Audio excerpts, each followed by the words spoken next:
chose, c'est que vraiment, le cœur de Dieu est là pour sauver. Amen. C'est un Dieu qui sauve. Ce n'est pas un Dieu qui condamne, ce n'est pas un Dieu qui rejette. Amen. C'est un Dieu qui sauve. Et je le dis parce que je l'ai vécu, parce que je l'ai expérimenté. Je ne le dis pas parce que je l'ai appris, je le dis parce que je l'ai vécu. Et j'ai eu cette grâce de connaître l'évangile depuis petit, quasiment. D'avoir entendu parler de Dieu, entendu parler de Jésus. Et grandir comme ça, en ayant connu les choses de Dieu, en ayant une crainte, une certaine forme de crainte de Dieu dans mon cœur. Et ça ne faisait pas de moi du tout un chrétien. J'ai grandi comme ça, sans me rendre compte qu'en réalité j'étais dans le péché. Et à un moment, mon père s'est converti et il m'appelait pour les réunions. Il me disait de venir aux réunions. Et moi, tout le temps, je refusais parce que je me faisais, moi, un projet à moi, une idée à moi de. Je ne refusais pas Dieu selon moi, mais je repoussais. Pour moi, le mieux, ça aurait été, avant de quitter cette terre, avant de partir, pour aller au ciel. Pour au cas où, si c'est vrai, il n'y avait pas de perdu pour l'éternité. C'était plus une peur qu'une réelle rencontre avec Dieu. Et un soir, je me suis retrouvé avec une personne et je parlais de Dieu.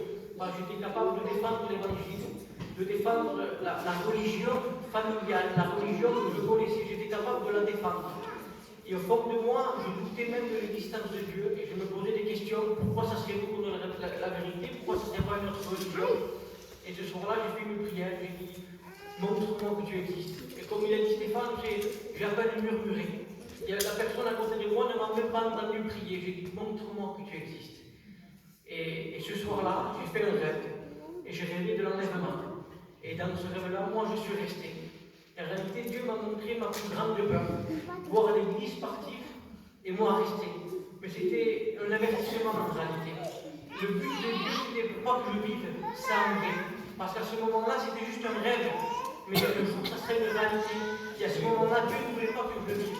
Et bien sûr, j'étais content déjà que ce soit un rêve et j'étais troublé, j'avais peur. Et j'ai pris un verset dans mes paniers.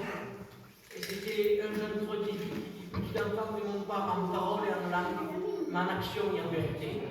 Et ce petit verset, c'était pour moi un miroir. Ça a dévoilé ma vie. Quelques mots qui ont dévoilé ma vie. Et à travers ça, Dieu a travaillé mon cœur pendant à peu près 1 an. J'allais aux réunions, des fois je ratais aucune réunion. Des fois j'allais même au culte le dimanche. Des fois je n'allais pas du tout. Tout en restant dans mon état, tout en restant dans mon péché. Jusqu'à un soir dans ma chambre où je sentais cet appel de Dieu réellement dans mon cœur. Comme la Bible dit, que Dieu frappe à la porte du cœur. Et c'était pas, j'ai pas vu le ciel s'ouvrir, j'ai pas vu un ange, c'était quelque chose d'intérieur dans mon cœur. Et il a fallu discerner cette voix en réalité. J'ai reconnu la voix de Dieu qui parlait à mon cœur. Et je me suis levé et j'ai pris une décision. Et c'était pas facile, parce que je voyais ma vie, je voyais ce que j'aimais, ce que je pratiquais, tout ce que je pouvais délaisser, je le voyais. J'ai dit, Seigneur, ne permets pas que je souffre en délaissant mon péché. Et j'ai été me coucher comme ça, en ayant un engagement personnel. Dans ma chambre, personne ne m'a vu. Je me suis engagé vers Dieu, en gros, j'ai donné ma parole à Dieu. Et j'ai essayé, premier jour, deuxième jour. Et moi, j'ai pas tenu. Dimanche, 2 jours après, même pas, moi j'ai péché. J'ai pas tenu mon engagement envers Dieu. Et ce soir-là, je rentrais chez moi à pied. Et c'était la première fois de ma vie que j'étais triste parce que j'avais péché. J'étais triste parce que j'avais quelque chose qui offensait Dieu. Et je sentais cette tristesse. Sur le coup, je ne savais pas qu'est-ce que j'étais en train de vivre. Mais j'étais en train de vivre la tristesse selon Dieu. Je suis rentré dans ma chambre et j'ai même levé le poing envers Dieu. J'ai dit, Seigneur, pourquoi tu permets ça? J'étais en train d'accuser Dieu du pourquoi moi j'avais péché. Et j'ai dit, Seigneur, c'est pas toi. C'est moi qui ai péché. Et ce soir-là, j'ai demandé pardon à Dieu, tout simplement. Je ne savais pas comment j'allais me sortir, moi, de mon état. J'avais aucune conscience, on va dire, intellectuelle de savoir comment Dieu allait me sortir. Mais ce qui était sûr dans mon cœur, le plus profond de mon être, réellement, le plus profond de mon cœur, j'avais eu ce dégoût du péché. J'avais eu ce renoncement total de cette vie passée. En un instant, réellement, en une fraction de seconde, j'ai rencontré Jésus-Christ. Ma vie a été bouleversée, transformée. en une seconde. Vous pouvez même mettre l'heure précise à laquelle ça s'est passé. Dieu a changé ma vie. C'est vraiment une révélation de Jésus-Christ. J'ai compris mon état. J'ai compris le danger aussi dans lequel j'étais. Pendant toutes ces années de ma vie, j'étais en danger. Mais j'étais aveugle. Je ne savais même pas que j'étais en danger. Et ce soir-là, ma vie a été transformée, bouleversée. Et j'étais me coucher, tout simplement en pleurant, en étant triste, parce que je ne savais pas que j'avais rencontré Dieu à ce moment-là. Et j'étais me coucher, et le lendemain, quand je me suis réveillé, je sentis une joie. Une joie dans mon cœur. Une joie qui n'est pas normale en réalité. Parce que dans le monde, pour avoir une certaine joie, il faut aller faire quelque chose, il faut prévoir quelque chose. Et là, je n'avais rien prévu de spécial, mais j'avais reçu cette joie dans mon cœur. Je ne savais pas qu'à ce moment-là, j'étais pardonné de mes péchés. À ce moment-là, j'étais né de nouveau. Et je suis à ce moment-là précis. À peine mes yeux sont ouverts, que ma vie n'allait plus être jamais la même. Et là, ça fait un peu plus de 7 ans que j'appartiens à Dieu. Et je suis sûr en qui j'ai cru. Je sais que je n'ai pas cru à une religion. Je sais que je n'ai pas cru à quelque chose de vain qui est passager. Je sais que j'ai cru à quelque chose de vrai, de profond, quelque chose de concret. Ce n'est pas en surface. Je viens dans les profondeurs du cœur nous transformer et nous bouleverser. Alors si je peux vous dire quelque chose, faites cette expérience-là. Passez quelque chose qu'on ne regrette pas. J'ai fait des choses que j'ai regrettées dans ma vie. Mais cette chose-là, je ne l'ai pas regrettée. Même si des fois j'étais en haut, des fois j'étais en bas. Mais je sais en qui je crois. Et c'est une espérance qui est au-delà de toute chose. On ne peut pas comparer avec les choses de cette terre. Alors, qu'importe ton âge, l'évangile, il n'y a pas d'âge. Qu'on ait 15 ans, qu'on ait 90 ans, il y a un message pour un besoin qui est le même pour tous. C'est pardonner de nos péchés. Alors faites cette expérience avec Dieu, vous ne le regretterez jamais de votre vie. Amen.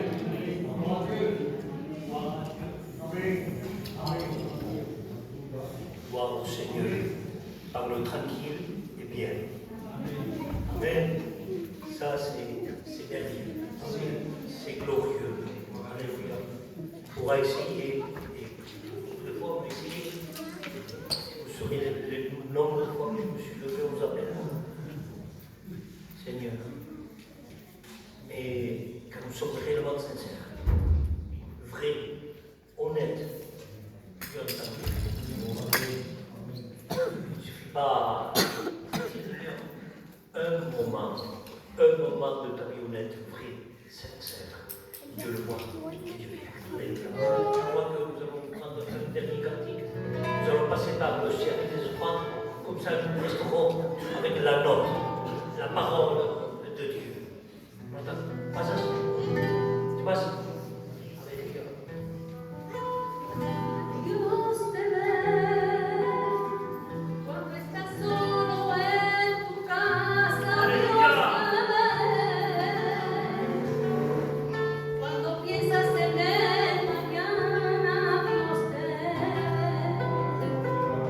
En medio de tu problema, Dios te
âmes, des besoins. Et ce qui me rassure ce soir, voyant autant de monde et derrière autant de personnes, je suis certain qu'il y a des besoins. Et ce qui me rassure, je vous le dis en vérité, Dieu sait, vous me connaissez, c'est que moi j'ai rien. Mais ce qui me rassure, c'est que lui, il a tout. Amen. Il a pour tous les besoins. Il a pour chacun de nous ce soir. Et comme il vient d'être chanté, il nous voit. Et ce soir, sur ce pupitre, je n'ai fait que rien d'autre qu'ouvrir la parole de Dieu. Parce que Stéphane a parlé de la parole. Et la parole, elle se suffit elle-même. Elle est capable de faire ce que l'homme comme moi ne peut pas faire. Ce que 10 hommes ne peuvent pas faire. Ce que 100 hommes ne peuvent pas faire. Ce que 1000 hommes ne peuvent pas faire. Ce que 10 000 hommes ne peuvent pas faire. La parole de Dieu, elle, est capable de le faire. Parce que la parole de Dieu, elle est vivante, elle est utile. Quand elle est annoncée, la Bible dit qu'en elle, il n'y a aucune ombre de variation. C'est la parole de Dieu. Aujourd'hui, on le voit dans tout ce qu'on voit, dans tout ce qu'on entend, dans tout ce qu'on touche, dans tout ce qu'on achète. Il y a de la variation dans tout aujourd'hui. Aujourd'hui, quelque chose a un prix terrible, demain c'est par terre. Il y a de la variation dans tout, sauf dans la parole de Dieu. La Bible dit qu'elle est celle qui ne varie pas. Elle est celle qui ne change pas. Elle est celle qui est capable ce soir de régler le problème qu'il a été cité par les frères dans le témoignage. Seule elle ce soir est capable de régler le problème de l'humanité, le problème du divin avec le divin. Seule elle est capable de le régler. Il n'y a aucun homme qui est capable de le régler. Aucune religion. Seule la parole de Dieu est capable de régler le problème entre l'humain et le divin. Parce que ce soir, il faut que tu saches qu'entre l'humain et le divin, qui que nous soyons, il y avait un problème. J'avais un problème. Il avait un problème. T'avais un problème. Et peut-être que ce soir encore, tu es venu dans ce lieu avec ce problème. Que le temps ne règle pas. Que les années ne règlent pas. Que la famille ne peut pas régler. Que le portefeuille ne peut pas régler. Que l'intelligence humaine ne peut pas régler. Que le nombre de réunions ne peut pas régler. Le seul qui peut le régler, c'est Jésus-Christ et Jésus-Christ crucifié. Il y a un problème, il a été cité dans le témoignage. Ce problème, c'est le péché. Ce péché qui est un fardeau qui écrase l'homme. Un fardeau qui a dominé l'homme, un nuage qui nous cache la face de Dieu. Et ce soir, en vérité, par cette réunion, pas par une réunion, pas par un pasteur, mais par l'évangile qui est une puissance. Le problème que tu as avec moi tu n'as pas de problème, mais je veux que tu saches que le plus grand des problèmes, et je me permets de dire ce qu'il y a dans mon cœur ce soir, vous me connaissez, je me laisse conduire par Dieu. Le plus grand des problèmes aujourd'hui, on a peur d'une possession, on a peur de l'adversité, on a peur de l'ennemi de notre âme. Aujourd'hui, le plus grand des problèmes n'est pas d'avoir un problème avec un démon. Le plus grave des problèmes aujourd'hui, c'est d'avoir un problème avec Dieu. Aujourd'hui, il semblerait qu'il vaut mieux avoir un problème avec l'adversité, avec une possession, parce qu'on a plus peur de ça que de Dieu. Mais moi, je vous dis, ça, c'est pas un problème, parce qu'un démon, tu le chasses, il s'en va. Et ce soir, on vit dans un temps particulier. Oui, les frères l'ont dit, et je veux le croire, Stéphane, qu'il y a un vent de l'esprit, qu'il y a un vent de l'esprit sur la jeunesse, et je veux le croire. Je veux le croire que dans ce temps particulier, que Dieu use de patience pour désirant que tous les hommes arrivent à se repentir. Oui, je le crois, que Dieu use de patience.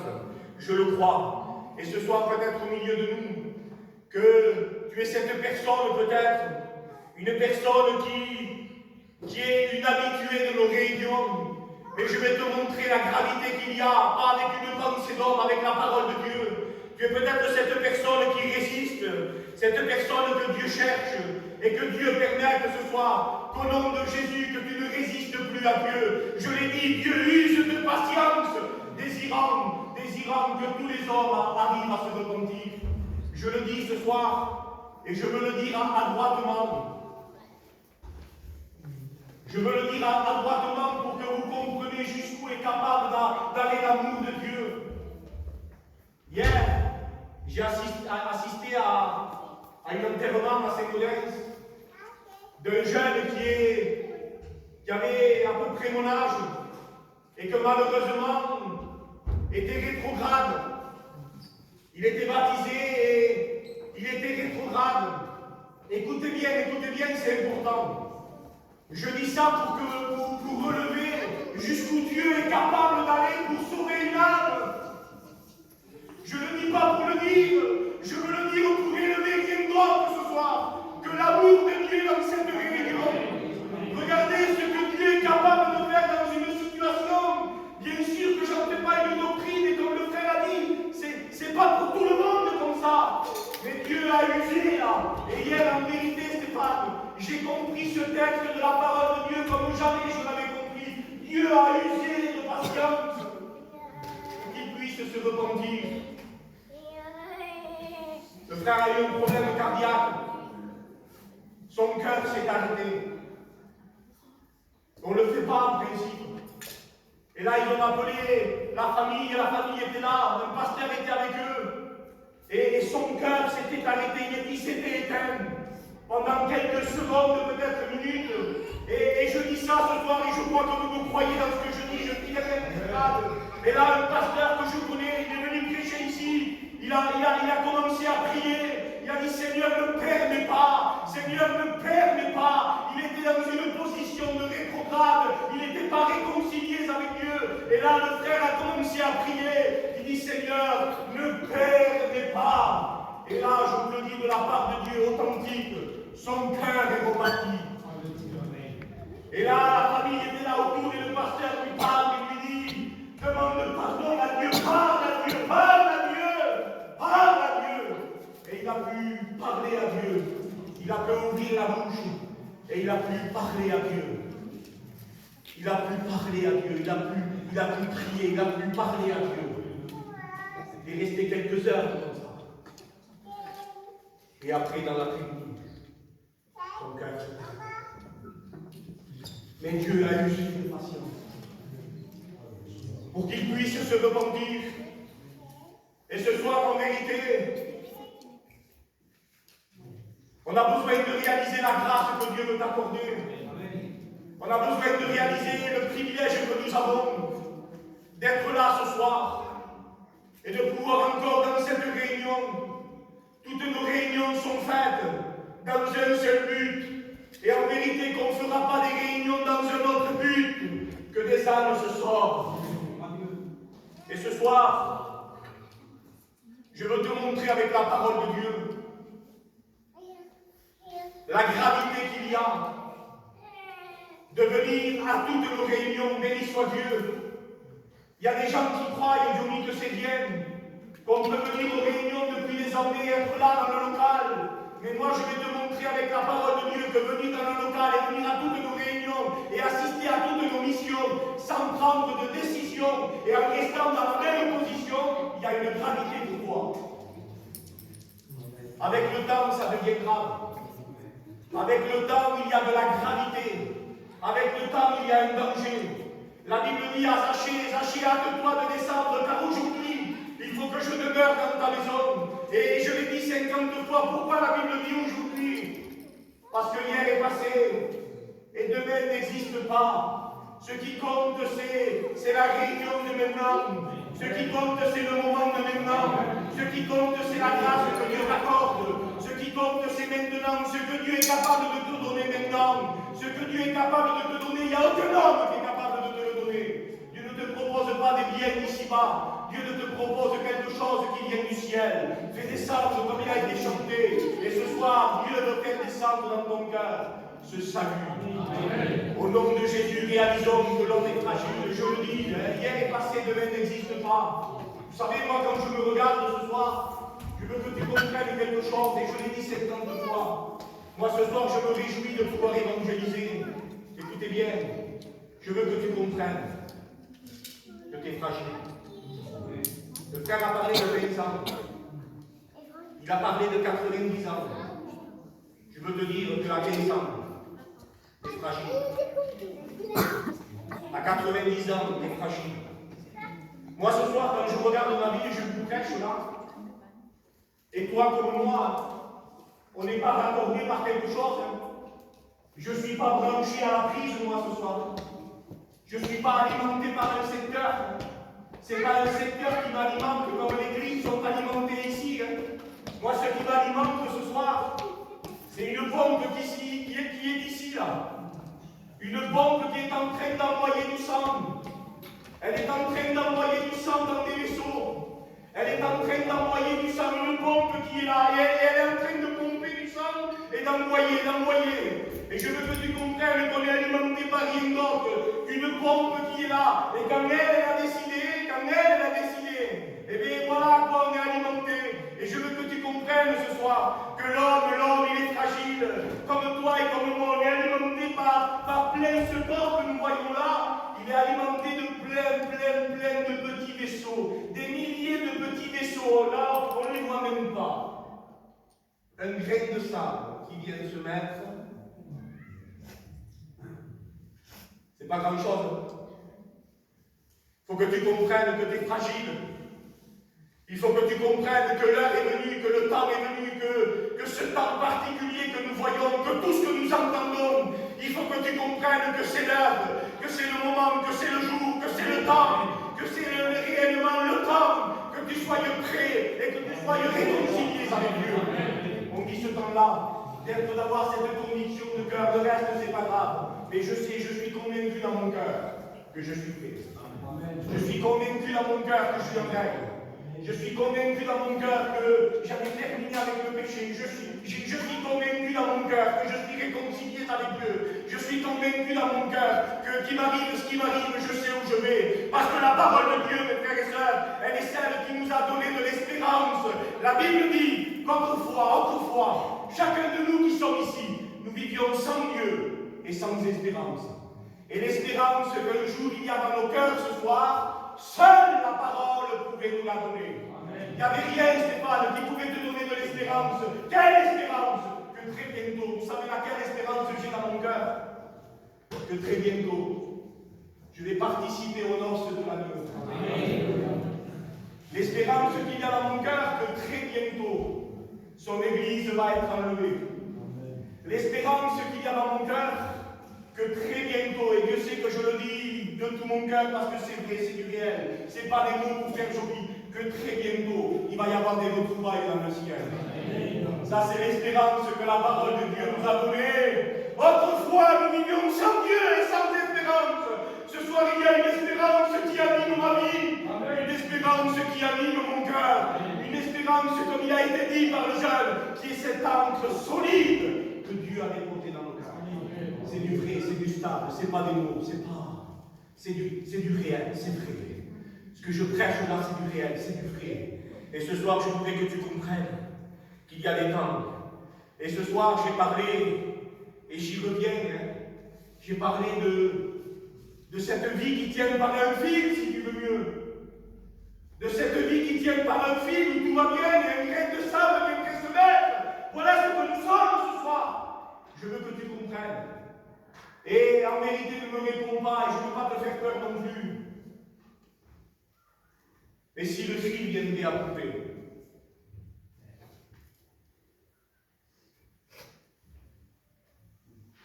si le fil se couperait, quel est l'état de ton âme ce soir? Quel est l'état de ton âme? Il est 21h. Quel est l'état de ton âme là? Pas devant moi, pas devant ce que tu as envie de me montrer, pas devant ce que tu as envie de paraître, devant la réalité de ce que tu vis, de réellement de savoir où tu allais, pas avec les hommes, mais où tu allais avec Dieu, où tu allais avec ton Créateur, où tu allais réellement, devant la lumière de la parole de Dieu, si le fil coupait, où tu allais. Quelle peur en vérité! Dans les temps qu'on est en train de vivre, tout ce qu'on entend, tout ce qu'on voit, tout ce qu'il y a autour de nous. J'ai envie que tu viennes me dire tout à l'heure après la réunion, et je voudrais que tu m'expliques comment tu fais pour vivre sans Dieu. En vérité, je voudrais que tu me l'expliques. Dans ce monde, comment tu fais pour vivre sans lui? Et là, il y a un homme dans la parole de Dieu, qui a eu comme toi l'opportunité de pouvoir se repentir. Parce que l'évangile, c'est bien de reconnaître l'évangile comme une puissance, de reconnaître l'évangile comme quelque chose de merveilleux, comme l'évangile comme quelque chose de réellement de redoutable, c'est bien. Mais l'évangile, tant que tu ne le saisis pas, il n'y a aucune capacité en toi pour que l'évangile devienne efficace. Il ne faut pas que tu l'écoutes, il faut que tu le saisisses. Et malheureusement, au milieu de nous, combien d'années que des gens commencent à connaître pas?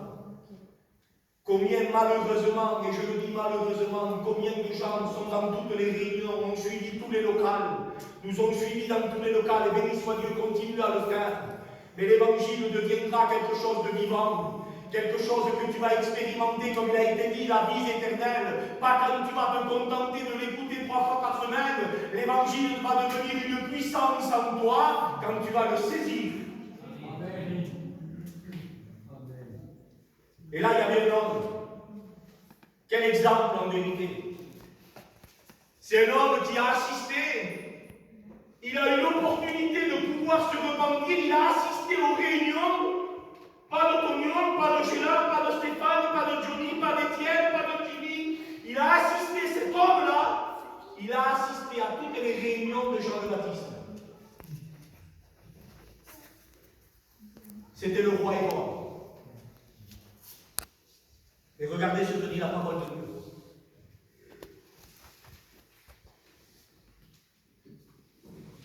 Mais elle ne le pouvait, car Hérode craignait Jean, le connaissant pour un homme juste et saint.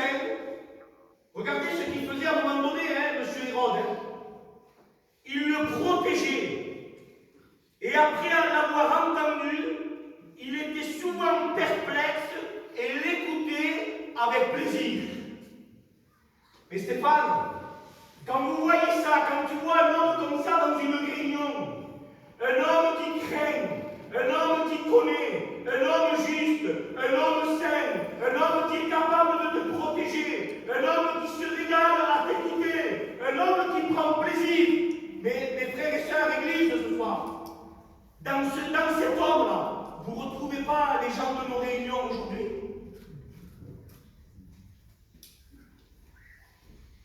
Moi, quand je lis cet homme, je vois les gens de nos réunions, les gens qui participent à nos réunions. Les gens qui sont là, ils aiment, ils reconnaissent la vérité, ils se régalent quand ils écoutent quelqu'un, mais malheureusement, ils ne saisissent jamais l'évangile pour eux. Ils sont capables de prendre aucune décision. Regardez même qu'est-ce qu'il dit. Écoutez bien. Il dit, il était perplexe. Vous savez ce que ça veut dire le mot perplexe? Je vais regarder avec le dictionnaire. Perplexe, ça veut dire qui hésite, qui ne sait que penser, qui ne sait que faire devant une situation embarrassante. Et il y a peut-être des gens ce soir, je dis ce soir et je dis peut-être depuis des années, qui se sont trouvés dans cette situation perplexe, indécis. Qu'est-ce que je fais? Qu'est-ce que je fais? J'y vais ou j'y vais pas? Je me donne ou je ne me donne pas? Je reste indécis.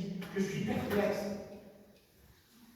Je suis devant une situation embarrassante parce que par rapport à ce que je viens d'entendre, je suis embarrassé quand même. Je suis fragile. Et cet homme-là, qui était capable de protéger Jean le Baptiste, cet homme qui l'écoutait avec plaisir, comme toi peut-être ce soir, mais je veux que tu comprennes quelque chose. Qu'à force d'écouter sans prendre de décision, il y a quelque chose qui vient se dresser sur le cœur de l'homme. C'est l'endurcissement du cœur. Avec le temps, qu'on veuille ou qu'on ne veuille pas, le cœur de l'homme s'endurcit. Et le cœur n'est plus capable de prendre des décisions. Il faut ce soir. Il y a des décisions que tu dois prendre. Vous savez, à votre réunion, pour ceux qui étaient là, ça me vient en pensée, je le dis. J'ai parlé de plusieurs portes. Et il n'y a aucune porte qui est capable de résister à Dieu. Il n'y a aucune porte qui est capable de lui résister. S'il veut toutes les portes, il les défonce. Mais il y a une seule porte qu'il a décidé de respecter. Une porte qu'il a décidé, il dit celle-là, je la défoncerai pas. C'est la porte du cœur de l'homme. C'est la porte de ton cœur. La porte de ton cœur, il a décidé que lui, non, il te laisse faire à toi. Il a créé l'homme libre. Malgré que s'il voudrait, il est capable. Mais il dit non, non, j'ai décidé que le cœur de l'homme, il lui appartient. Et l'homme, il a été créé libre. Libre d'accepter ou libre de refuser. Et ce soir, j'ai envie de t'inviter comme cet homme a fait. Malheureusement, le temps l'a amené à un endurcissement. Et vous savez ce qu'il a fait cet homme avec le temps? Un homme qui était là, qui aimait Jean, qui le protégeait, qui était avec lui, qui était là. Vous savez ce qu'il a fait? Qu'il aimait tout. Et bien le temps, vous savez ce que l'a amené à quoi faire? À que la vérité qui est échappée soit emprisonnée. Parce que je vais vous dire quelque chose, à un moment donné, la vérité, soit on l'accepte, soit on la refuse. Parce qu'à un moment donné, la vérité, elle vient nous déranger. Et là, Jean était dérangé par la vérité. Et Jean a voulu que la vérité meure. Vous connaissez l'histoire? Vous connaissez l'histoire de Jean le Baptiste. Je ne veux pas rentrer dans les détails. Mais à un moment donné, à force d'écouter la vérité et de ne pas accepter la vérité vient nous déranger. Et avec le temps, on ne veut plus accepter la vérité, on veut que la vérité meure. Je te promets que j'ai rien à gagner ce soir. Mais tu es là devant le miroir de la parole de Dieu. Tu es là devant l'éternité. Tu es là ce soir devant le roi des rois. Et je veux que tu comprennes ce soir que tu as un choix à faire, que tu as une décision à prendre. Je veux que tu comprennes que tu as un problème et que le temps ne le règle pas, que ta gentillesse ne le réglera pas, que les années ne le régleront pas. Ce qui va régler le problème de l'homme ce soir, c'est comme il a été dit, que tu viennes à la repentance et que tu comprennes ce soir que tu as besoin d'un seul médicament, que tu aies 15 ans ou que tu as les 90, le médicament pour l'humanité, c'est que tu viennes au pied de la croix et que tu acceptes le sang de Jésus. Amen. Amen. Au nom de Jésus ce soir, l'évangile est une puissance.